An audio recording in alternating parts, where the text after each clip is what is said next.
více liší směrem doprava, tak vidíte samé čírky obecné, takže si je můžete v klidu spočítat, kolik jich tam je.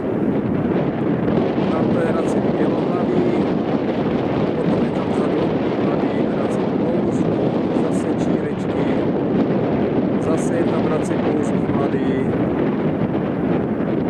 Toto je Racek Chechtavý, starý pták. Tam vidíte morčáky velké, 2 samice a vpravo 2 samci a ještě zase další 2 samice, 3. samice, dohromady už vlastně 5 samic, 2 samci.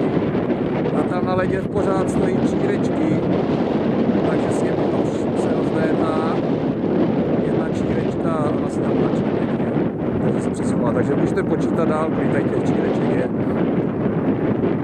Já odhaduju tak přes 100 ke 150 kusů. Další morčáci, tam přesněčení poplavávají, posaží se čírky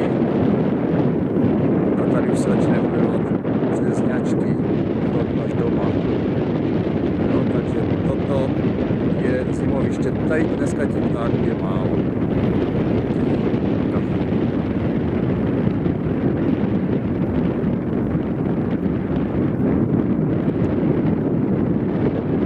Maličku to ukazuju, kdo chce, může počítat.